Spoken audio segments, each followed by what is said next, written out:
আজ অনেক দুঃখ নিয়ে এই লাইভে এলাম যখন আজকে আমরা খবর পেলাম যে ভারতবর্ষের 83% ইঞ্জিনিয়ার জবলেস, অর্থাৎ 83% ইঞ্জিনিয়ারিং পাশ করে তারা চাকরি পাচ্ছে না এবং 50% ভারতীয় যুবকরা MBA করে চাকরি পাচ্ছে না।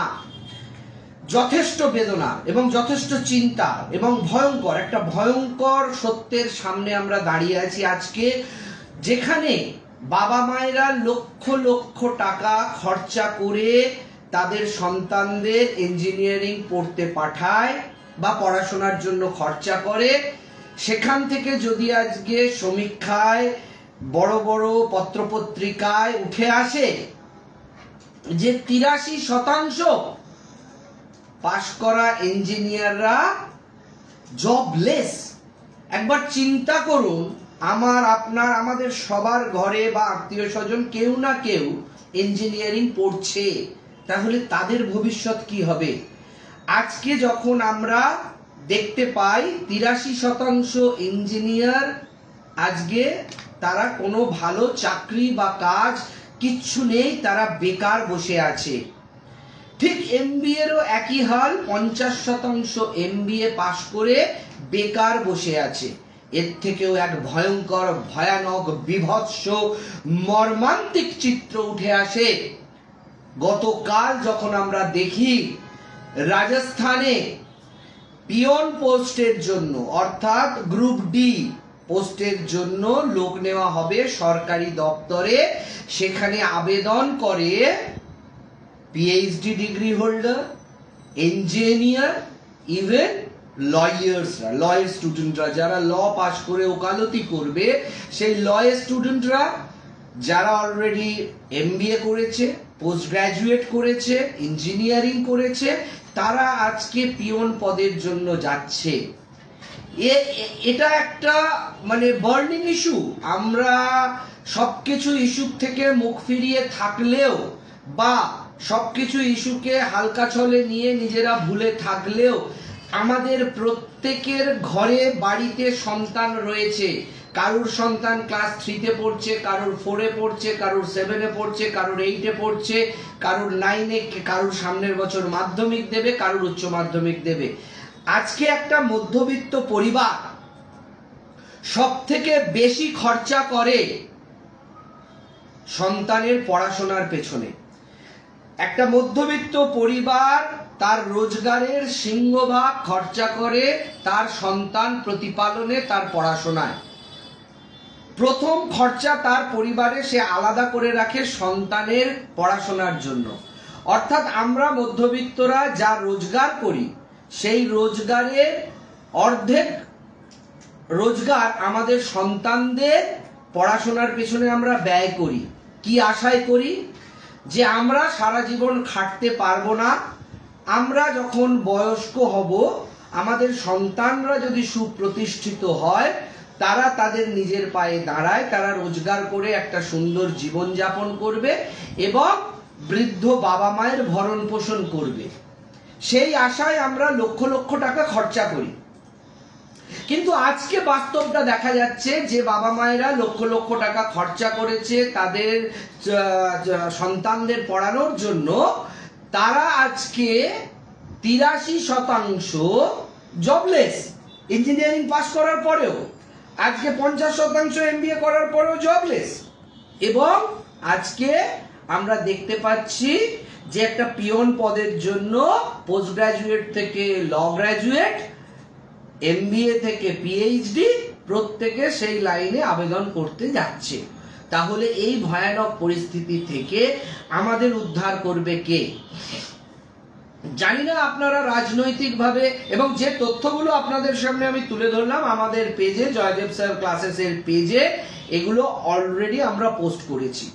অনেকে অনেক রকম কমেন্ট করেন, আমরা দেখি আমাদের পেজে, যে জয়দেব স্যার ক্লাসেস একটা শিক্ষা প্রতিষ্ঠান হয়ে রাজনীতির কথা কেন বলছে বা রাজনীতিতে এত ইনভলভ কেন হচ্ছে। কারণ আপনি রাজনীতিকে ডিনাই করতে পারেন, কিন্তু রাজনীতি আপনাকে ডিনাই করবে না। অর্থাৎ আপনি রাজনীতিকে এড়িয়ে চলে যেতে পারেন, কিন্তু রাজনীতি প্রতিনিয়ত আপনার পরিবার, জীবন, সংসার, সন্তানের ভবিষ্যৎ প্রতিটা ক্ষেত্রে ঢুকে গেছে। আজকে আপনি জাল ওষুধ খাচ্ছেন, রাজনীতি।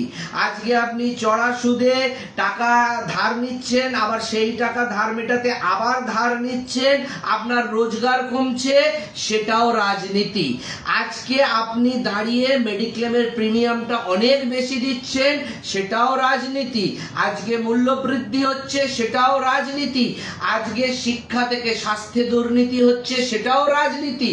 আপনার সন্তান শিক্ষিত হয়েও চাকরি পাচ্ছে না, এটাও রাজনীতি।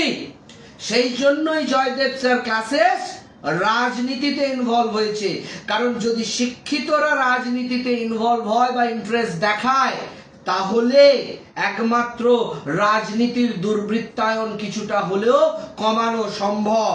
আমি রাজনীতিতে যাব না, রাজনীতি তো ন্যাস্টি বলে আপনি রাজনীতিকে দূরে সরিয়ে রাখতে পারেন, কিন্তু রাজনীতি আপনাকে দূরে সরিয়ে রাখবে না। এই ডার্টি পলিটিক্স আপনার পাড়ায় হচ্ছে, আপনার পাড়ার কাউন্সিলর থেকে শুরু করে আপনার প্রতিটা পদক্ষেপে এই রাজনীতির শিকার আপনি হচ্ছেন। আপনার প্রতিটা পদক্ষেপের রাজনীতি আপনাকে কন্ট্রোল করছে। আপনি রাজনীতিকে ঘেন্না করতে পারেন, কিন্তু রাজনীতির যে দুর্গন্ধ, সেটা আপনার গা থেকে যাবে না, বা সেই দুর্গন্ধ আপনি বাড়িতে বসে নাকে রুমাল চেপে এড়াতে পারবেন না। রাজনীতির দুর্গন্ধ আপনাকে শুকতেই হবে, রাজনীতির নোনা নোংরা জলে আপনাকে ডুবতেই হবে, এবং রাজনীতি থেকে আপনি দূরে সরে গেলেও রাজনীতি কিন্তু আপনাকে ছেড়ে কথা বলবে না, বা রাজনীতি আপনার থেকে সরে যাবে না। সেই জন্য শিক্ষিত সমাজেরই উচিত রাজনীতিতে সক্রিয়ভাবে হ্যাঁ কে হ্যাঁ, না কে না বলার জন্য। এবং আমাদের জয়দেব স্যার ক্লাসেস একটা জিনিস বিশ্বাস করে, চাণক্য একদা বলেছিল যে যদি কোনো রাজ্যে, কোনো রাজার রাজ্যে যদি কোনো মানুষ অভুক্ত হয়ে রুটি চুরি করে, খাবার চুরি করে, তাহলে সেই চোরকে যদি একটা বেত্রাঘাত করতে হয় তাকে শাস্তি স্বরূপ, তাহলে সেই রাজ্যের রাজাকে 100টা বেত্রাঘাত করতে হয়। কারণ এই অপদার্থ যারা সিংহাসনে বসে আছে, তাদের জন্যই আজকে আমাদের এই পেটের খিদের জন্য, আমাদের অগ্নিজঠর জ্বালা মেটানোর জন্য, আমাদের দুর্নীতি থেকে, চুরি থেকে, যা কিছু রাহাজানি থেকে সমাজের অবক্ষয় তৈরি হচ্ছে। একটা সমাজের অবক্ষয়, একটা সমাজের দুর্নীতি এবং সমাজে যা কিছু অন্যায় অপরাধ হচ্ছে, তার দায় রাজাকেই নিতে হবে, যে সিংহাসনে বসে আছে তাকেই নিতে হবে, এবং সেই রাজাকে 100টা বেত্রাঘাত করতে হবে, তাকে গারদে পুড়তে হবে। আজকের দিনে ভারতবর্ষে যদি কেউ অভুক্ত ঘুমোতে যায়, তাহলে সেই রাজ্যের, সেই দেশের খাদ্যমন্ত্রীকে সরাসরি জেলে পোড়া উচিত। কারণ খাদ্যমন্ত্রীর দায়িত্ব খাদ্য দেওয়ার, শিক্ষামন্ত্রীর দায়িত্ব শিক্ষা দেওয়ার, স্বাস্থ্যমন্ত্রীর দায়িত্ব স্বাস্থ্য দেওয়ার।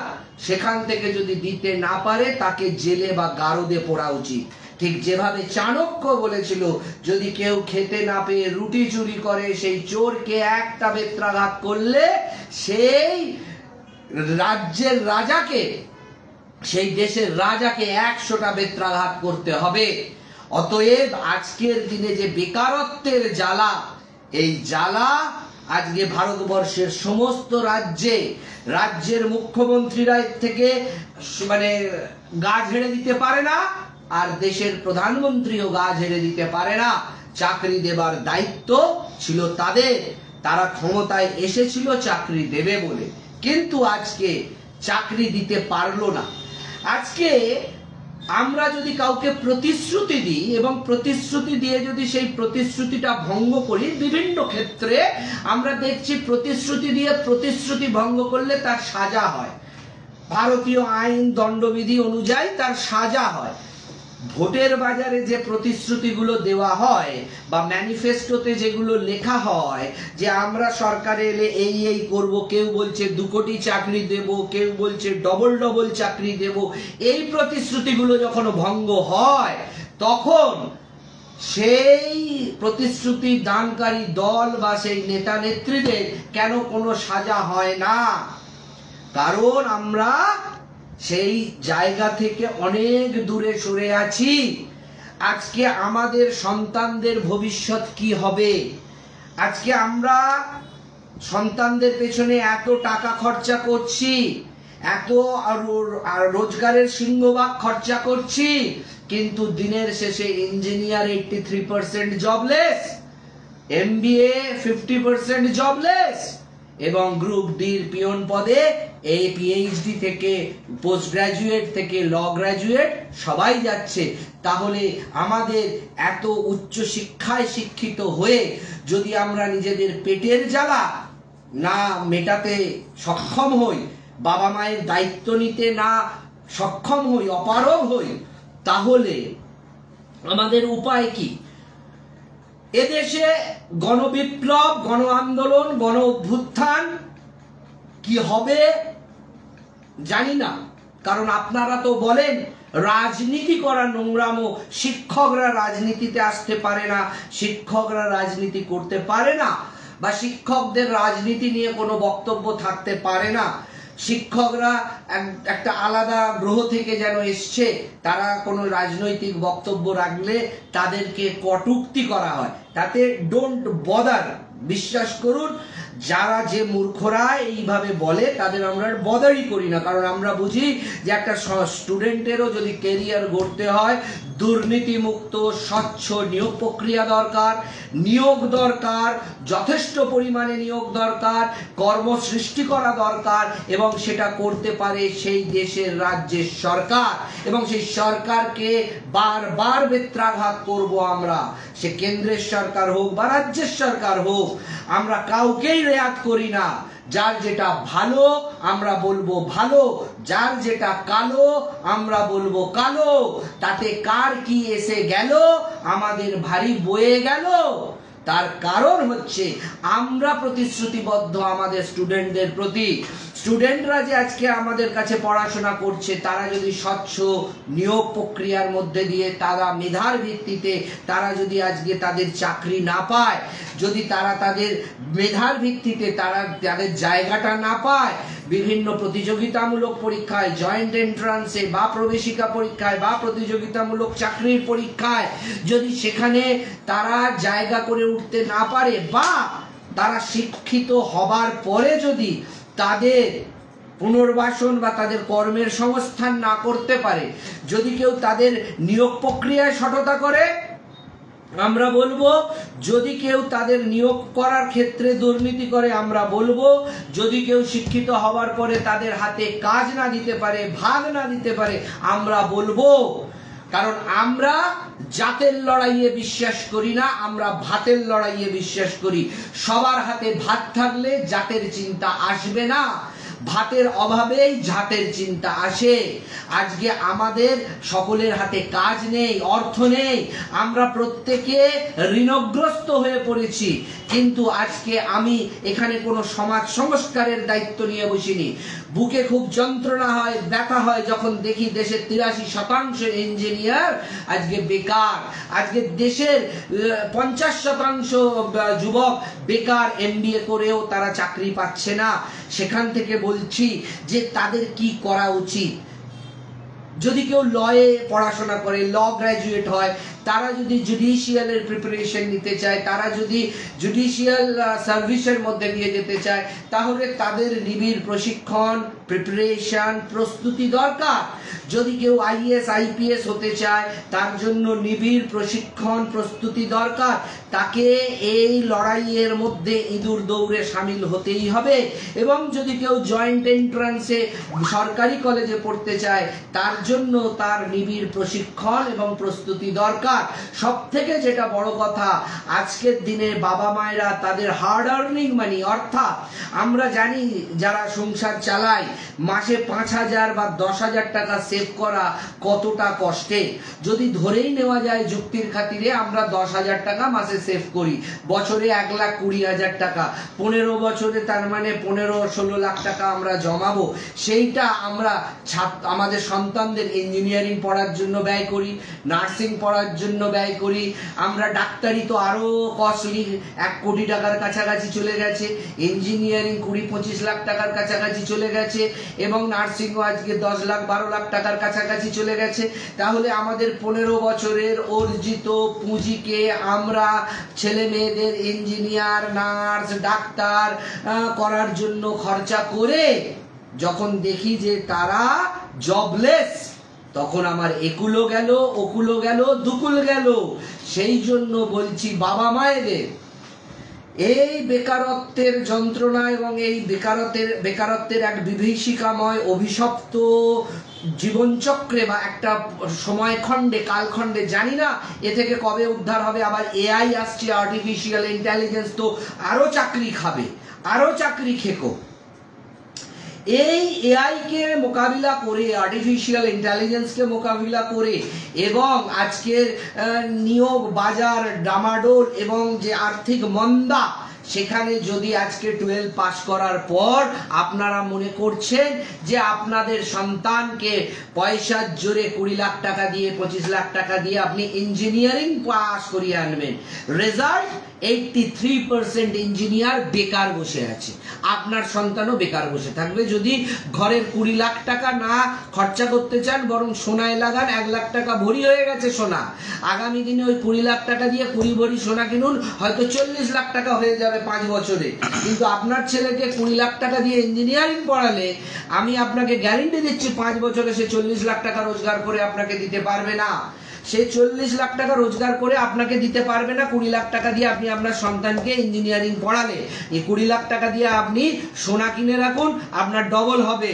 ঠিক নার্সিংয়েও তাই বলছি, যে আপনি আপনার সন্তানকে 10 লাখ টাকা কি 5 লাখ টাকা দিয়ে ব্যাঙ্গালোর থেকে বা প্রাইভেট কলেজ থেকে হয়তো নার্সিং পড়িয়ে আনছেন, কিন্তু ওই 5 লাখ টাকাটা 10 লাখ টাকা হবে না 5 বছরে। ওই 5 লাখ টাকা দিয়ে সোনা কিনে রাখুন, 1 লাখ টাকা সোনার ভরি, আগামী দিনে দেখবেন সোনার ভরি 5 বছরে 2 লাখ টাকা হবে, আপনার 5 লাখ টাকা 10 লাখ হবে।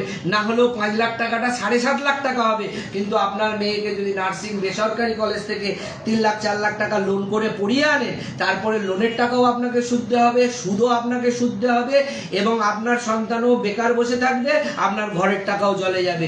ওই জন্য পড়াশোনার জন্য সরকারি সুযোগ সুবিধা বিনা পয়সায় যা কিছু পাওয়া যায় তা নেওয়া ছাড়া ঘরের টাকা, সঞ্চিত অর্থ, ভবিষ্যতের জন্য জমানো টাকা খরচা করবেন না। MBA পড়াতে গিয়ে 3-4 লাখ টাকা খরচা করে এলেন, টাকাটা জলে দিয়ে এলেন।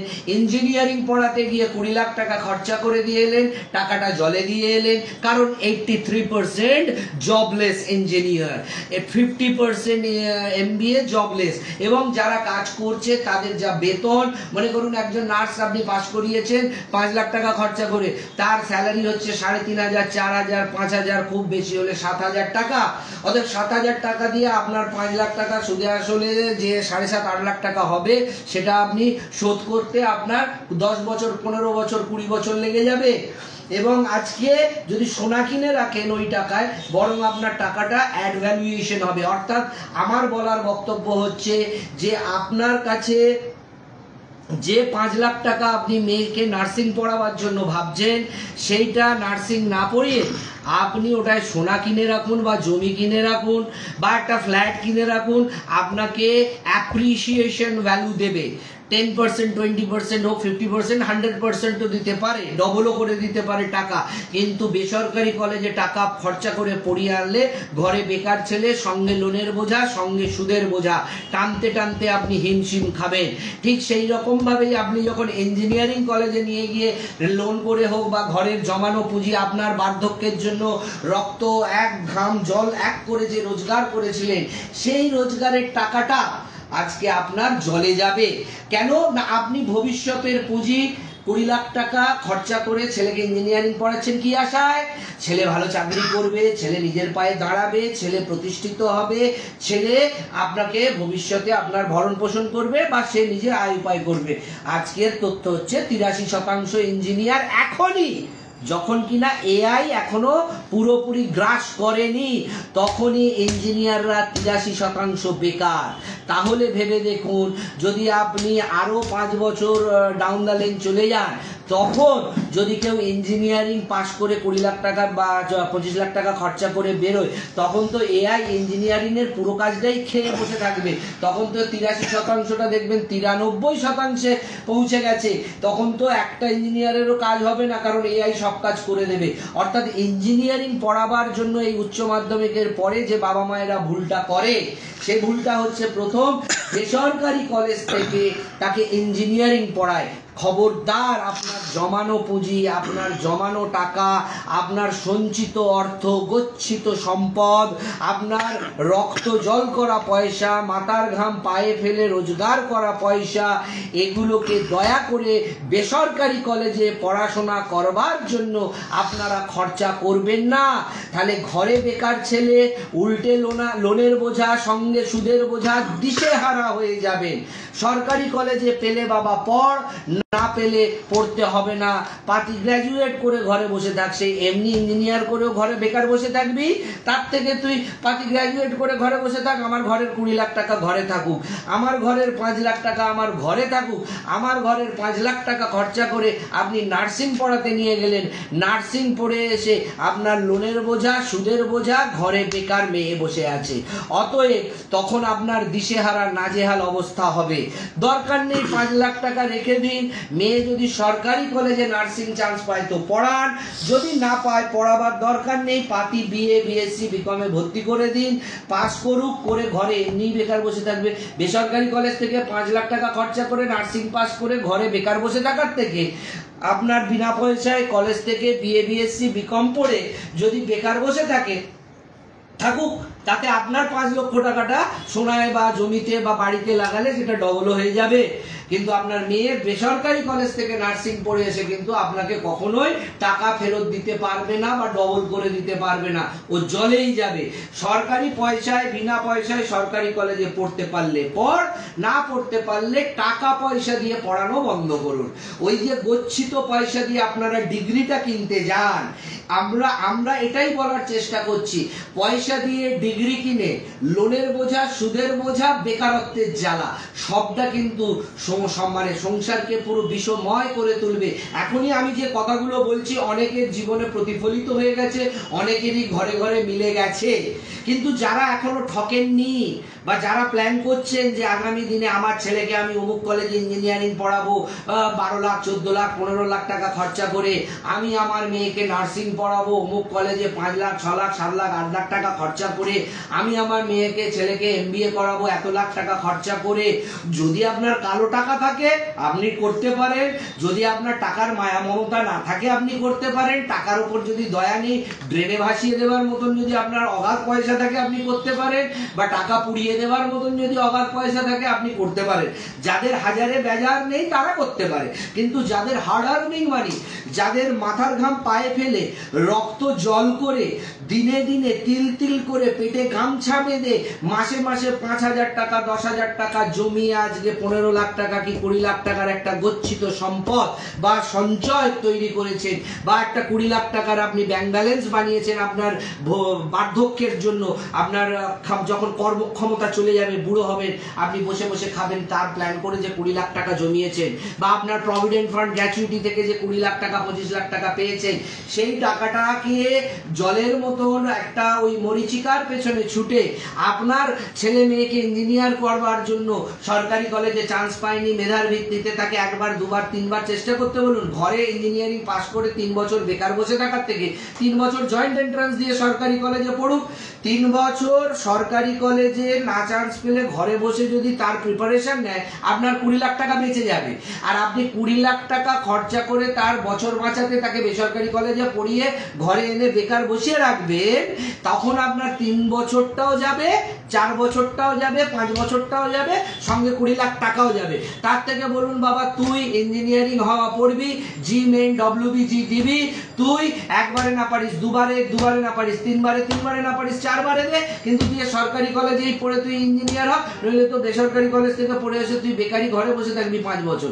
তো দরকার কি আছে? তার থেকে তুই সরকারি কলেজে চেষ্টা কর। আপনি নার্সিং কলেজে গিয়ে 10 লাখ টাকা 12 লাখ টাকা খরচা করে, 8 লাখ টাকা 3 লাখ টাকা খরচা করে মেয়েকে নার্সিং করিয়ে আনছেন 3,500 4,000 5,000 টাকার চাকরি করার জন্য।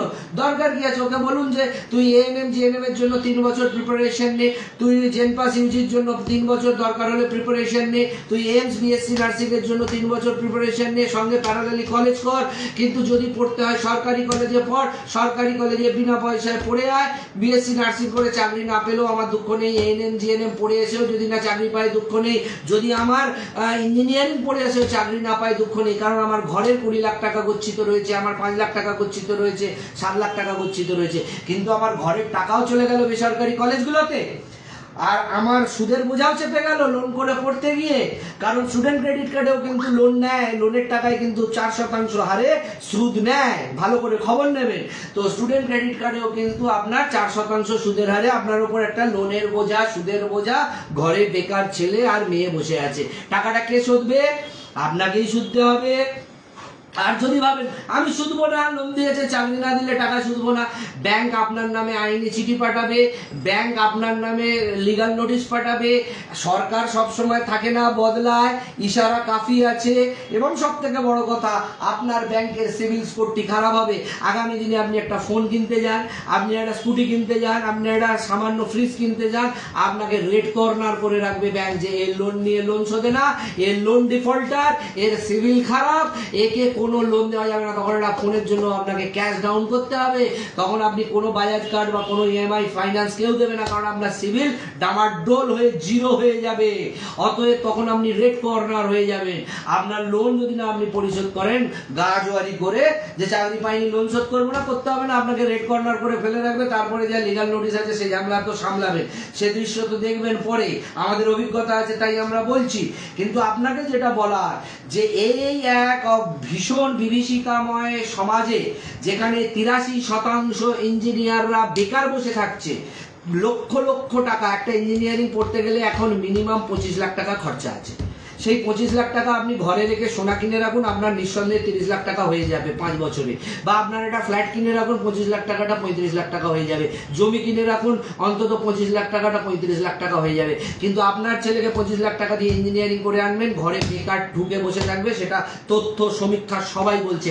আপনি যদি চোখে কাপড় বেঁধে অন্ধ হয়ে থাকতে চান আপনি থাকতে পারেন, কিন্তু বেসরকারি কলেজে যদি একবার পড়িয়েছে আপনার টাকাও গেল, আপনি ধনে প্রাণে মারা যাবেন, আপনার টাকাও যাবে, আপনার ভবিষ্যতও যাবে, আপনার সুদ দিতে হবে, এবং ছেলে ঘরে বেকার বসে থাকবে। তো সামনে তথ্য বেরিয়ে এসছে 83% ইঞ্জিনিয়ার ভারতবর্ষে জবলেস, 50% MBA জবলেস। ওসব প্লেসমেন্টের গল্প আর প্লেসমেন্টের ভাওতা যদি ভুলে যান আপনাকেই ঠকতে হবে, অন্য কেউ আপনার হয়ে ঠকবে না। আরেকটা কথা, নার্সিং পড়তে গিয়েও কিন্তু একই অবস্থা। যদি সরকারি কলেজে 1 বছরে না পাই 2 বছরে পড়বো, 2 বছরে না পাই 3 বছরে পড়বো, 3 বছরে না পাই 4 বছরে পড়বো, যদি পড়তেই হয় সরকারি কলেজ থেকেই পড়বো, ভালো করে পড়বো, মেধার ভিত্তিতে পড়বো।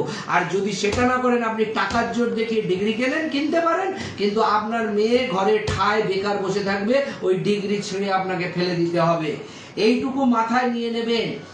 কার একটা আদরা ব্যতিক্রমী হয়ে গেছে, কার একটা আদরা বেড়ালের ভাগ্যে শিখে ছিঁড়ে গেছে, সেইটা দেখে যদি আপনারা ভাবেন যে আপনাদেরও হবে, আপনারা খরচা করতে পারেন। টাকা আপনার, ইচ্ছা আপনার, ছেলের ভবিষ্যৎ আপনার, সন্তান আপনার।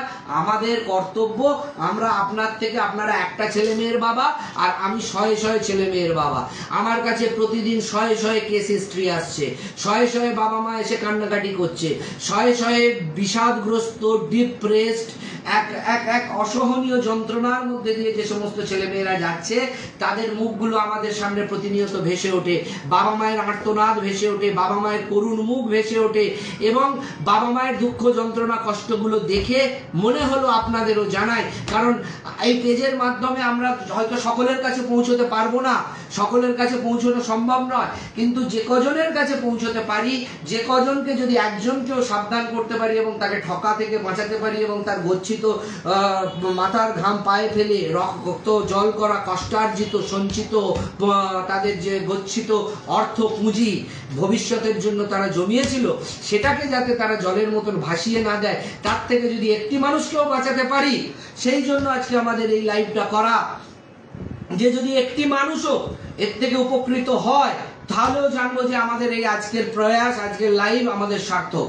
আমরা সমাজ সংস্কারক নই, আমাদের কাজ নয় সমাজের লোককে অ্যাওয়্যার করে বেড়ানো, কিন্তু প্রতিনিয়ত বাবা মায়েদের চোখের জল, আর্তনাদ, করুণ অসহায় মুখগুলো, এবং যারা অলরেডি মনে করুন বিটেক করে, নার্সিং করে, প্রাইভেটে পড়ে জীবন জর্জরিত করে আমাদের সামনে এসে উপায় খোঁজে, দিশা খোঁজে, তাদের মুখগুলো, করুণ মুখগুলো দেখে আমাদের মনে হয় যে ইস, এদের বাবা মাকে যদি একটু আগে সাবধান করতে পারতাম, যদি তাদের এই অর্থে গচ্ছিত অর্থগুলোকে খরচা করা থেকে বাঁচাতে পারতাম, যদি তারা সরকারি কলেজে আজকে বিনা পয়সায় পড়তো, তাদের এই বিপাকে পড়তে হতো না, তারা যদি আজকে সরকারি কলেজ থেকে নার্সিং পড়তো, তাদের এই বিপাকে পড়তে হতো না, তারা যদি আজকে সরকারি কলেজ থেকে ইঞ্জিনিয়ারিং পড়তো, এই বিপাকে পড়তো না, বা তারা যা কিছু পড়াশোনা সরকারি ব্যবস্থা থেকেই যদি করতে পারতো, তাহলে বিপদে পড়তো না।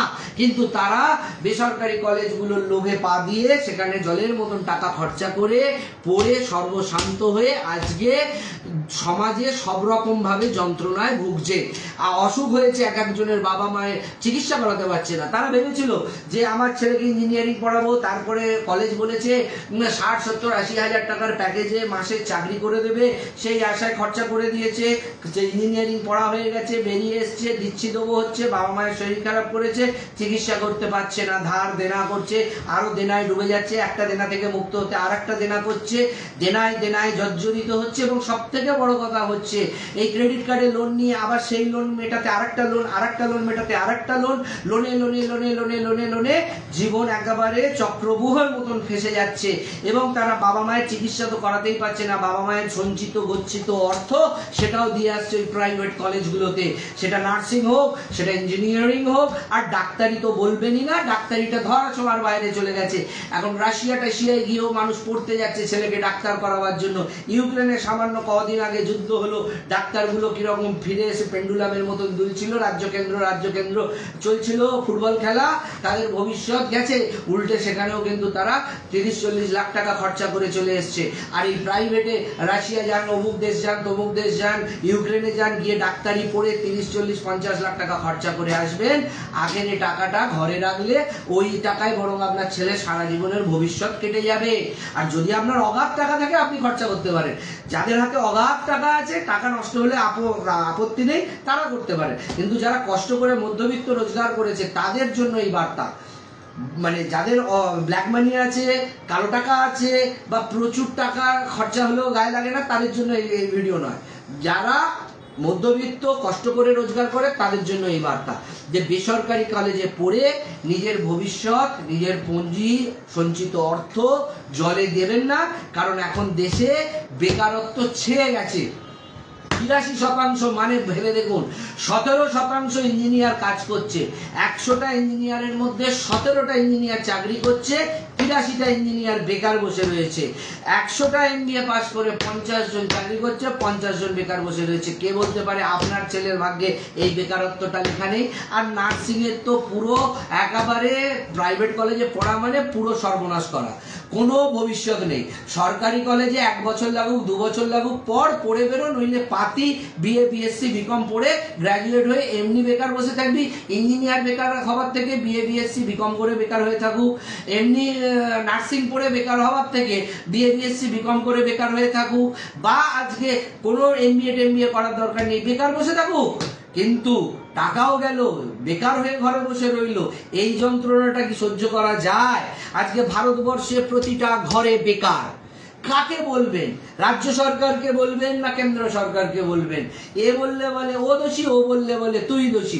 রাজ্য যেমন দোষী, কেন্দ্র তেমন দোষী। সব রাজ্যেই বেকার, সব ঘরেই বেকার, রাজ্যে রাজ্যে বেকার। আর এই রাজ্যে রাজ্যে বেকারদের স্বপ্ন দেখিয়ে এরা এদের গদি ফাঁপিয়ে তুলছে। কে বলছে 2 কোটি চাকরি দেবো, কে বলছে ডবল ডবল চাকরি দেবো, বলে বেকারদের ভোট নিচ্ছে।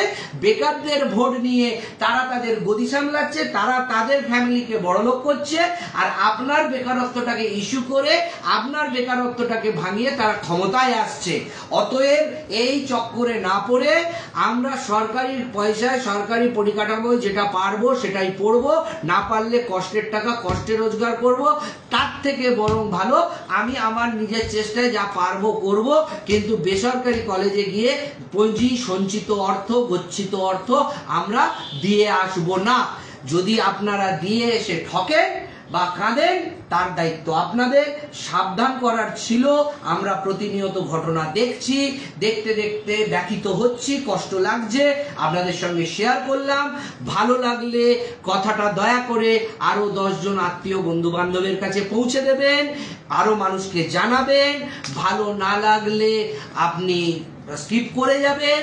আর যদি ভালো লাগে, কেমন লাগলো সেটা আপনার আত্মীয় স্বজনকে জানিয়ে সাবধান করবেন। যদি কটা মানুষের সঞ্চিত পুঁজি, গচ্ছিত অর্থ বাঁচাতে পারেন, আশা করি আপনার কথা তার জীবনে প্রভাব ফেলবে। আমার এই লাইভে যদি একটি মানুষ উপকার হয় এবং সে যদি সরকারি কলেজ থেকে ইঞ্জিনিয়ারিং, নার্সিং বা ল যেটাই পড়ে নিয়ে জীবনে প্রতিষ্ঠিত হয়, ভালো। কিন্তু ঘরের টাকা খরচা না হয়, তার ঘরের টাকা ঘরেই থাকুক, যদি তাতে তার মনে হয়, সেটাই আমার সার্থকতা। বাকিটা আপনাদের ওপর ছেড়ে দিলাম। আমার সুখ দুঃখ, ভালো লাগা না লাগা, রাগ অভিমান সবটাই আমি আপনাদের সঙ্গে শেয়ার করি। কারণ আমি মনে করি শিক্ষিত মানুষদের রাজনৈতিক সচেতন হওয়া উচিত, রাজনৈতিক বক্তব্য থাকা উচিত, রাজনৈতিকভাবে তাদের প্রতিবাদ করা উচিত।